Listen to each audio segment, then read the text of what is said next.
You are listening to the regular version of Sexy Marriage Radio. smrnation.com.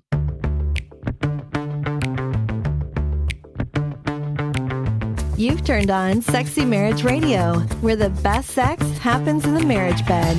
Here's your host, Dr. Corey Allen. Welcome back to another episode of Sexy Marriage Radio, where last week we launched a new course. Yeah, that's been exciting. And that's been very cool to have people joined in, already watching some of the sessions. Mm-hmm.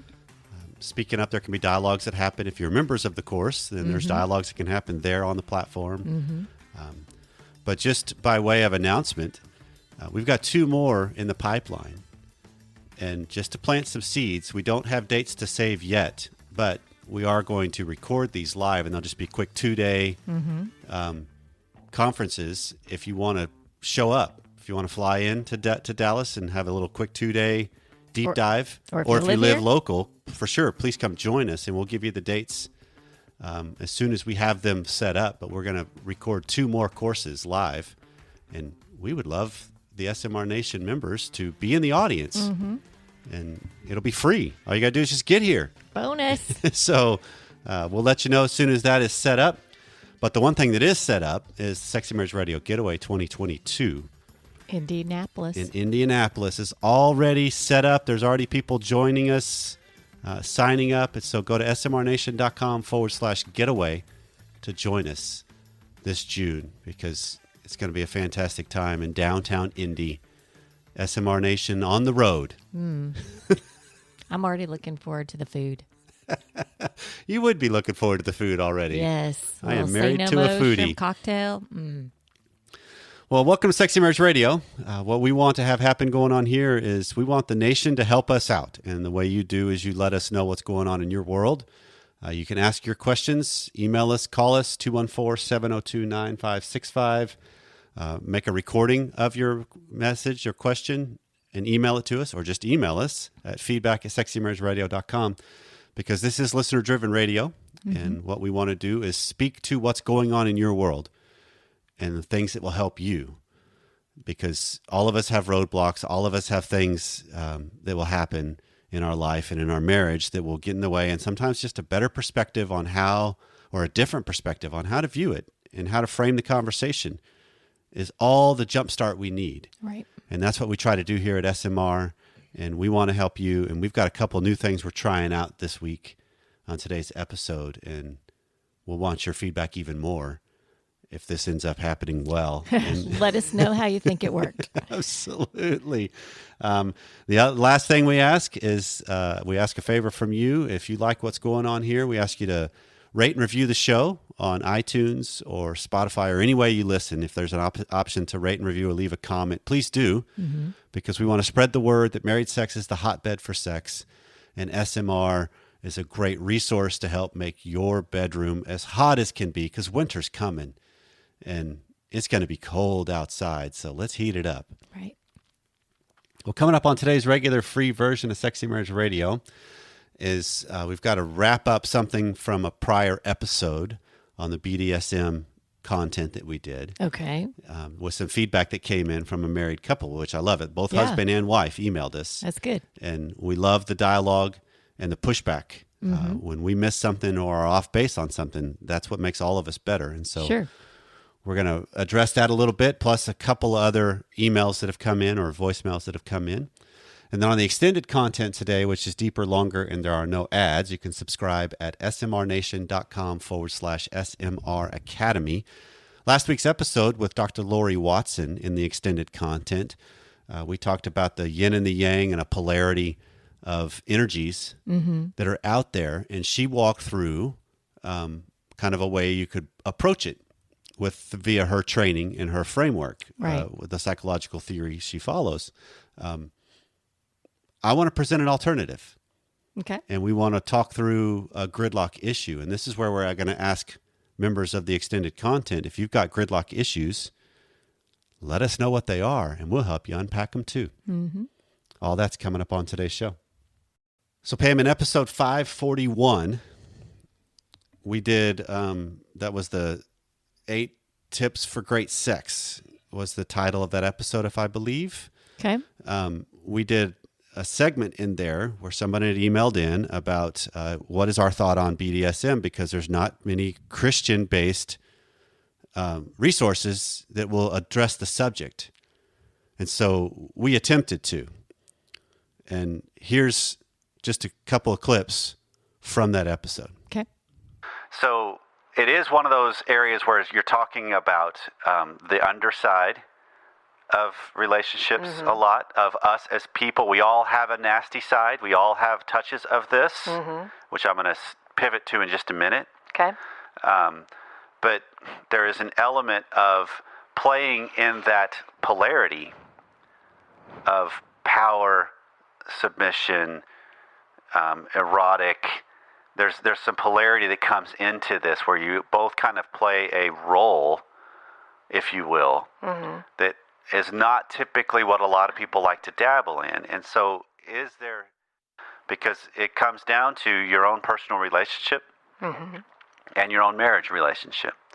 Because when two consenting adults are involved and are interested in kind of venturing into some of these edges, okay, venture. But again, this is anytime you're doing something that's a little more in the taboo world or in the risque world, because there can be some harm that comes from this. Because while there can be an element of I get a lot of pleasure out of the physical pain, there's some psychological pain that can be in there that maybe festers and brings up some other things that needs to be addressed. Or there's some emotional pain. And so there needs to be tremendous amounts of communication. That's why the whole world of BDSM typically has safe words. Okay. If you haven't established that ahead of time, you're in trouble. Then you're setting up scenarios where it does get into disrespectful, degrading, demeaning, which for one partner could heighten it because that's what they're the ones that are really seeking it, but for the other, it causes real severe damage. So 2 emails came in shortly after that aired from a husband and a wife. And so I'm going to paraphrase the wife's and then the husband's. Okay. Right at the end. And okay. These are married together. They're married to each other. Right. This is a spousal unit. Okay. So my husband and I dabble in the lighter side of BDSM. So when the topic was mentioned on episode 541, I was curious to see where you were going to go. You touched on it back on episode 519 with the dominant versus submissive, which was the wife who appeared to want to be a full-time submissive and her husband was not necessarily on board. I wasn't sure I agreed with everything that you said in that episode, but I wasn't offended. Rather, it was clear that you were not speaking from personal experience and you were trying to combine what you may have been taught clinically with what you've been told by clients. When the question of what does the Bible say about BDSM, I expected you to say it doesn't expressly address the issue, which you did. I expected you to remind everyone to be safe. I expected you to tell them to start slow, to do research and discuss everything in detail completely with your partner, and then discuss that again with your partner. I expected you to mention that trust and constant, frequent, honest communication are essential to safely exploring BDSM play. Without those things, you can be hurt. This is not at all where things went. I found the implication that 2 consenting adults engaging in any type of BDSM play was from a nasty side of someone's personality to be extremely judgmental. You went all 50 shades of gray on the topic and focused on sadomasochism. You have often stated that you're not the morality police, that everyone should use his or her moral compass to create the best sexual experience within their marriage. This time, I felt you were the morality police. I felt judged by someone who has previously mentioned that they had no personal experience with BDSM. I still love 99.9% of what you produced, but not this segment. The husband also responded that said, and this is a paraphrase of his email as well, after listening, my reaction can only be described as disappointment.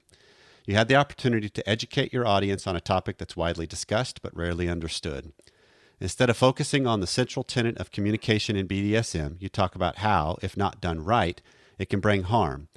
Instead of discussing how to begin slowly and ensure both partners are fully on board and understand the rules and roles of the activity, you talked about trauma. BDSM is a wide spectrum of activities. It's clear that you have a clinical understanding of the subject, but not a practical one. If you choose to discuss the subject like this, I challenge you to bring on someone with experience in the culture, who can educate a listener who is experienced in exploring but wants to do it all safely. This is not someone who will talk about how a desire for BDSM is in response to some trauma, however. This may apply for some, but for many, that simply doesn't resonate. Again, BDSM activities is simply a spectrum going from sensory play to very light restraints to very intense scenarios requiring tremendous training. What you described was narrowly focused and judgmental. I still love the show, but you missed the mark on this one. Message received. Right. Right, absolutely.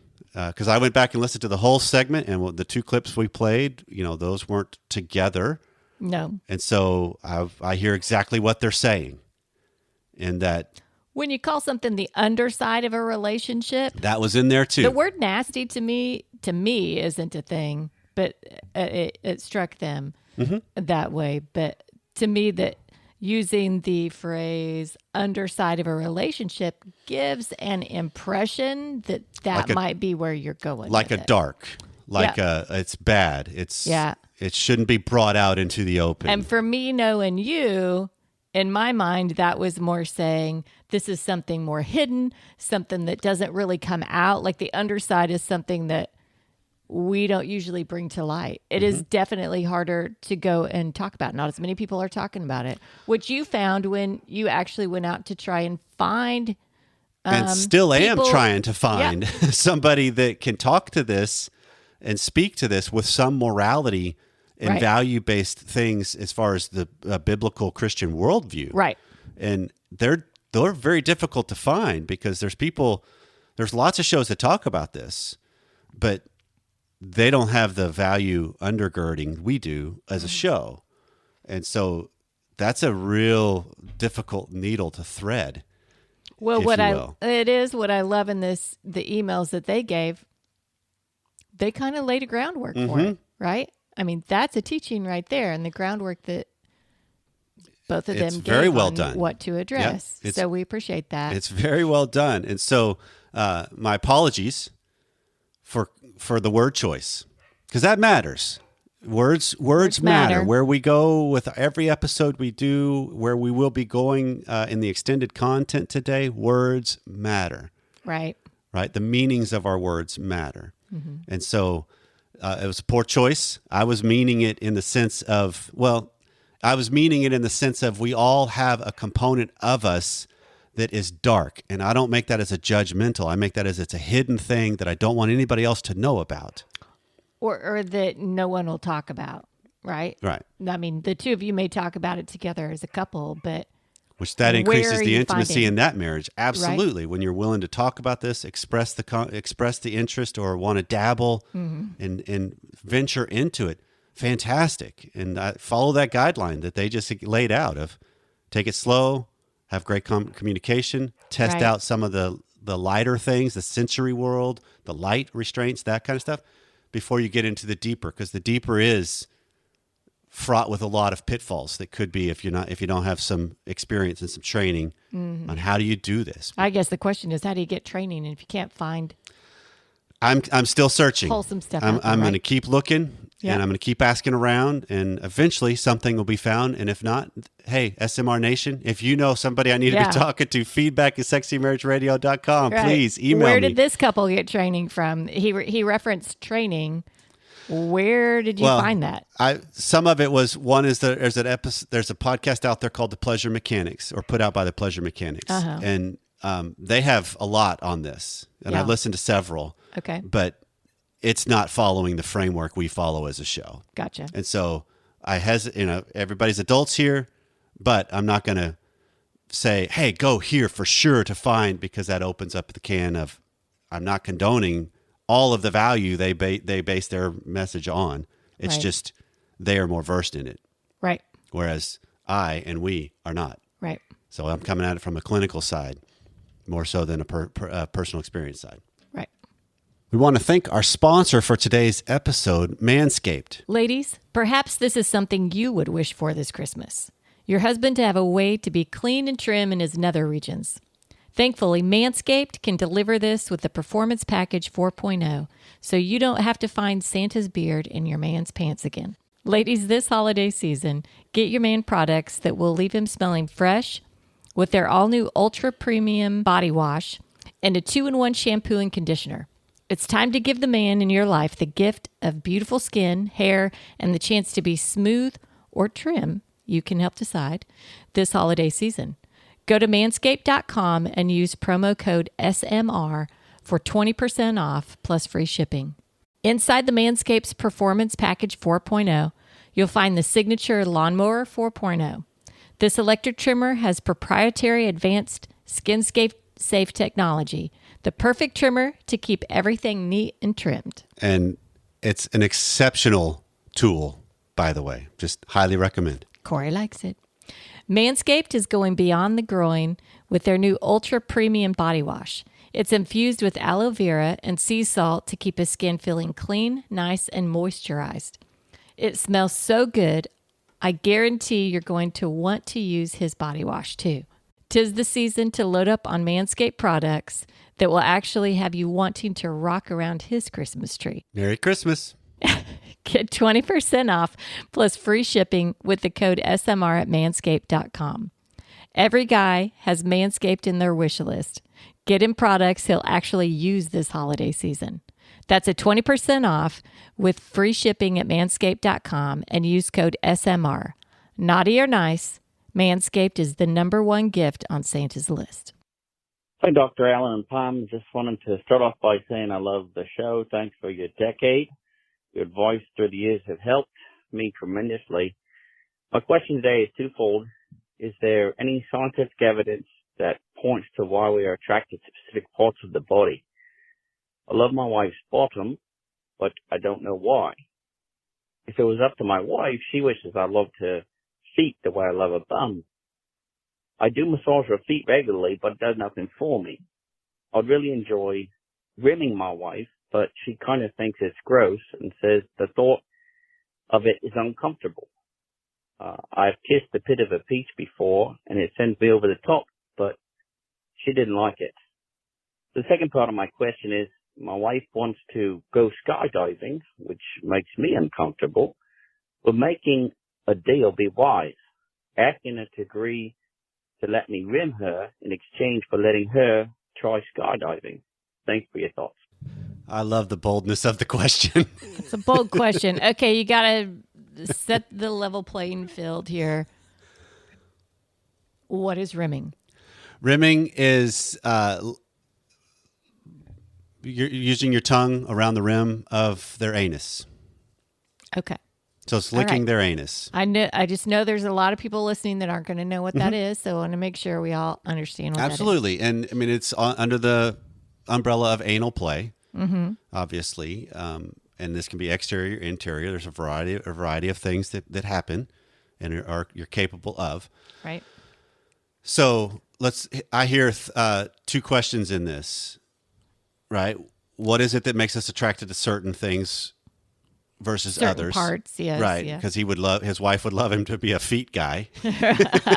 So she can get the massages of and it would turn him on. Absolutely. I mean, I can understand that. There's elements of, I wish you were X because that's what I really like having massaged or focused on. Right. That's going to be the history of a lot of people.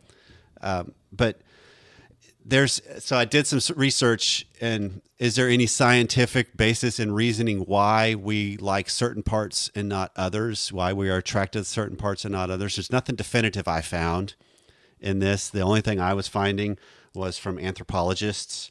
Okay. That if you're just looking at the history and the evolution of us as a species, there's an element of sex used to be largely only for practical purposes, and it was rear entry.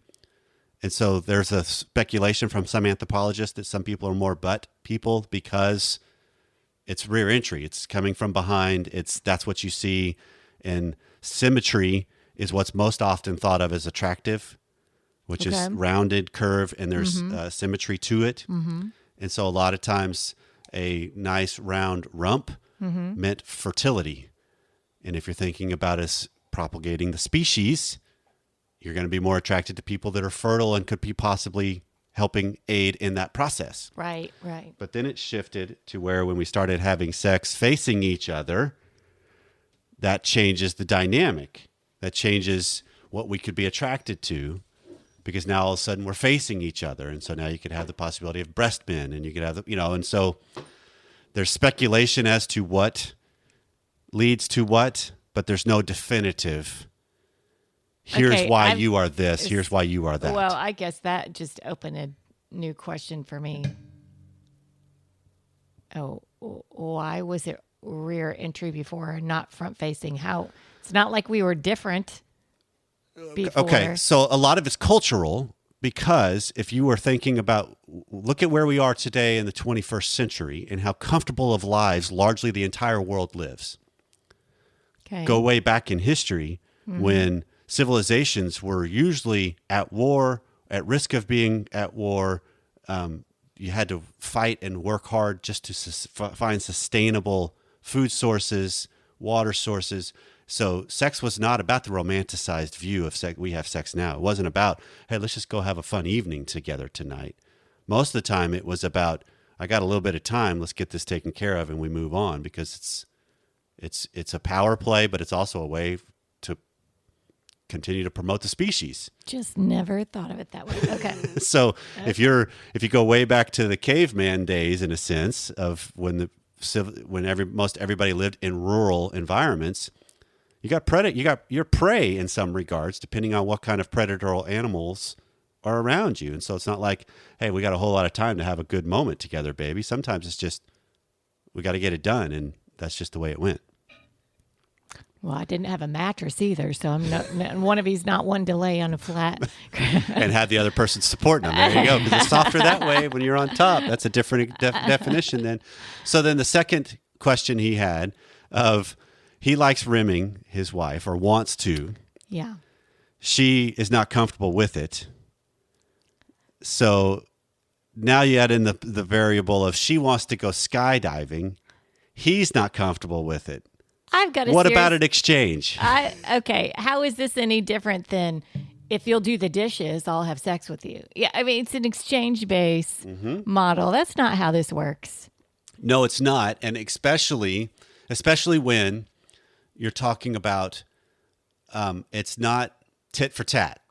No, not it's at all. It's not even equal. It's apples and oranges. It's an adventure she wants to go on herself. She's not asking him to do it. Right. She wants to do it. It has Right. nothing to do with him other than, okay, there's a safety issue and I might be concerned about you as a spouse. Yes, that has something to do with him. But she's not asking him to jump out. But she doesn't. He's not involved like in it. that, whereas No. she is involved in what he is asking for. She has to be involved. It's Right. her body that's being licked, Right. quite literally. Right. And so that changes the dynamic dramatically. And so I do believe, we've touched on this before in the past, maybe not in depth, but can you have an element of your sex life that is out in the open, in the sense that, hey, I'll make it worth your while, and that's kind of a pseudo exchange-based thing. Come do this, or let's try this, and I'll do that, you know? Right. And I think if that can be a both on board, and it's a playful, it's out in the open, and it's not trying to push an envelope, why not explore that space a little bit if your relationship is at that state?